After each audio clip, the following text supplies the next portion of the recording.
करेंगे खबरों की ओर। उससे पहले आइए दिखाते हैं 5 बजे की 5 बड़ी खबरें। भारत की राष्ट्रपति द्रौपदी मुर्मू का अयोध्या दौरा था। राम मंदिर में लगभग 4.5 घंटा राष्ट्रपति ने बिताए। जिस तरह बता दें आपको कि आज नवरात्रि के प्रथम दिन राष्ट्रपति द्रौपदी मुर्मू ने राम मंदिर में किए दर्शन पूजन, राम मंदिर की स्थापना। अयोध्या नवरात्रि के पहले दिन भारत की राष्ट्रपति द्रौपदी मुर्मू अयोध्या पहुंची और श्री राम जन्मभूमि मंदिर में रामलला का दर्शन पूजन किया। इस दौरान उन्होंने मंदिर के दूसरे तल पर स्थित राम दरबार में विधिवत श्री राम यंत्र की स्थापना की। राष्ट्रपति ने मंदिर परिसर का अवलोकन भी किया और मंदिर के निर्माण कार्यों की जानकारी भी ली। इस तरह से बता दें आपको कि मुख्यमंत्री योगी आदित्यनाथ ने उन्हें मंदिर निर्माण की प्रगति के बारे में अवगत भी कराया। राष्ट्रपति ने कहा कि अयोध्या, जहां प्रभु श्री राम का जन्म हुआ, उस पावन भूमि पर आना उनके लिए सौभाग्य की बात है। वे लगभग 4 घंटे तक मंदिर परिसर में रहीं। इससे पहले उनके अयोध्या आगमन पर महर्षि वाल्मीकि अंतर्राष्ट्रीय एयरपोर्ट पर राज्यपाल आनंदीबेन पटेल और मुख्यमंत्री योगी आदित्यनाथ ने उनका भव्य स्वागत किया। मुख्यमंत्री योगी आदित्यनाथ ने अपने संबोधन में कहा कि जहां विश्व के कई देशों में अशांति और युद्ध की स्थिति है, वहीं भारत शांति और विश्वास के मार्ग पर अग्रसर है। उन्होंने विपक्ष पर निशाना साधते हुए कहा कि पहले आस्था को अंधविश्वास कहकर अपमानित किया जाता था। कार्यक्रम के बाद राष्ट्रपति महोदय मथुरा के लिए रवाना हो गए। जिस तरह से आज अयोध्या में राष्ट्रपति महोदय का आगमन था, पूरी अयोध्या को सजाया गया था, संवारा गया था। जगह जगह स्टेज बनाए गए थे। जब उनका काफिला राम मंदिर की तरफ बढ़ा तो बाकायदा उनका भव्यता के साथ, दिव्यता के साथ उनका स्वागत किया गया, अभिनंदन किया गया और स्वागत गीत गाए गए। खुद जो यहाँ के अधिकारी थे, जो ट्रस्ट के पदाधिकारी थे, उन्होंने भी उनका स्वागत किया, अभिनंदन किया। पूरी अयोध्या सुरक्षा घेरे में जकड़ दी गई थी। 4 साल बाद उत्तर प्रदेश को स्थायी डीजीपी मिलने की उम्मीद जगी है। योगी सरकार ने यूपीएससी को नामों का पैनल भेज दिया है। 1990 से 96 बैच के सीनियर आईपीएस अधिकारियों के नाम पैनल में भेजे गए हैं। 11 मई 2022 को स्थायी डीजीपी मुकुल गोयल को उनके पद से सरकार ने अचानक हटा दिया था। उसके बाद से लगातार उत्तर प्रदेश कार्यवाहक डीजीपी के तौर पर कमान आईपीएस अधिकारी संभाल रहे थे। इस बार योगी सरकार ने यूपीएससी को नामों का पैनल भेज दिया है और ये माना जा रहा है क्योंकि जो टॉप 3 लिस्ट है उसमें वर्तमान कार्यवाहक डीजीपी राजीव कृष्णा का नाम भी शामिल है। लिहाजा राजीव कृष्णा के स्थायी डीजीपी बनने की उम्मीद ज्यादा जताई जा रही है। तो ये माना जा रहा है कि 4 साल बाद उत्तर प्रदेश को अब स्थायी डीजीपी मिल जाएगा। विपक्ष एलपीजी सिलेंडर को लेकर लगातार सरकार पर हमलावर है। यही वजह है कि समाजवादी पार्टी लगातार विरोध प्रदर्शन कर रही है। आज समाजवादी पार्टी के कार्यकर्ता विधानसभा के बाहर पहुंचे और इस दौरान उन्होंने जमकर हंगामा किया।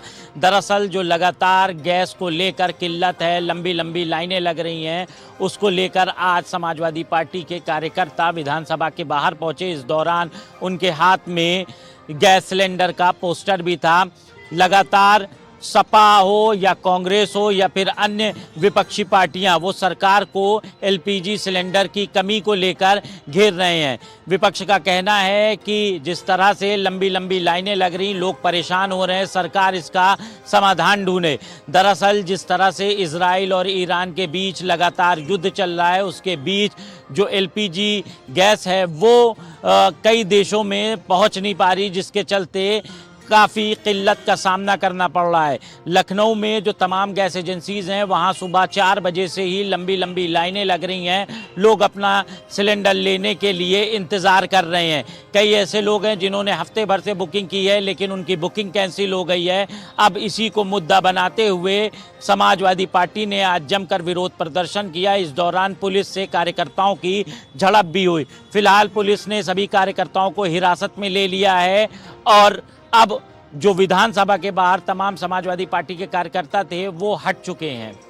फेमस यूट्यूबर एल्विश यादव को आज सुप्रीम कोर्ट से बड़ी राहत मिली है। दरअसल एल्विश यादव पर 2023 में गंभीर आरोप लगे थे। रेप पार्टी में सांप के जहर का इस्तेमाल करने का आरोप एल्विश यादव पर लगा था जब नोएडा में भांडाफोड़ किया गया था इस पूरे रैकेट का। उसके बाद कई गिरफ्तारियां हुई थी जिसमें एल्विश यादव का नाम निकलकर सामने आया था। एल्विश यादव पर कई धाराओं के तहत मामला दर्ज किया गया था। आज सुप्रीम कोर्ट ने खारिज कर दिया है जो एल्विश यादव पर एफआईआर दर्ज की गई थी उसको खारिज सुप्रीम कोर्ट की ओर से किया गया। यानी बड़ी कानूनी राहत एल्विश यादव को आज सुप्रीम कोर्ट से मिली है। सुप्रीम कोर्ट के इस राहत पर एल्विश यादव ने एक्स पर पोस्ट करके सत्यमेव जयते भी लिखा है। दरअसल जब पूरा मामला 2023 में सामने आया था एल्विश यादव सुर्खियों में बने हुए थे और गंभीर आरोप एल्विश यादव पर लगा था। नोएडा का ये पूरा मामला है लेकिन आज बड़ी राहत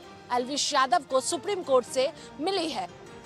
मिडिल ईस्ट में तनाव अब खतरनाक मोड़ पर पहुंच गया है जहां ईरान और खाड़ी देशों के बीच हालात तेजी से बिगड़ रहे हैं। बीते 2 दिनों में कतर, सऊदी अरब, कुवैत और संयुक्त अरब अमीरात के अहम तेल और गैस ठिकानों पर मिसाइल और ड्रोन से हमले किए गए हैं। कतर के रास लाफान एलएनजी प्लांट पर 2 बार बैलिस्टिक मिसाइल दागे जाने की खबर है।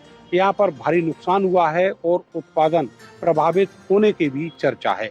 वहीं सऊदी अरब के यनबू स्थित सामरेप रिफाइनरी को भी निशाना बनाया गया है।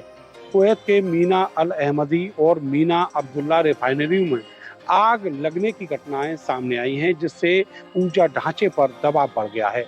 यूएई की राजधानी अबू धाबी के हफसन गैस प्लांट और समुद्री गैस टैंकरों को भी हमलों में निशाना बनाया गया है। इससे पूरे खाड़ी क्षेत्र में तेल आपूर्ति पर गंभीर संकट मंडराने लगा है। इसके साथ ही होर्मुज जल मंडरू मध्य के आसपास जहाजों की सुरक्षा को लेकर चिंता बढ़ गई है जो वैश्विक तेल आपूर्ति का प्रमुख मार्ग है। हालात को देखते हुए कतर, सऊदी अरब और यूएई ने अपने कई ऊर्जा ठिकानों को खाली करना शुरू कर दिया है। इन घटनाओं का असर वैश्विक बाजार पर भी साफ देखा जा रहा है जहां कच्चे तेल की कीमतों में लगातार तेज उछाल दर्ज किया गया है। यह तनाव अगर जल्दी खत्म नहीं होता तो यह टकराव एक बड़े क्षेत्रीय युद्ध में बदल जाएगा। इससे मिडिल ईस्ट ही नहीं पूरी दुनिया की अर्थव्यवस्था और ऊर्जा सुरक्षा पर गंभीर संकट खड़ा होगा। वहीं वाराणसी में गंगा नदी पर आयोजित इफ्तार पार्टी को लेकर उठे विवाद ने एक बार फिर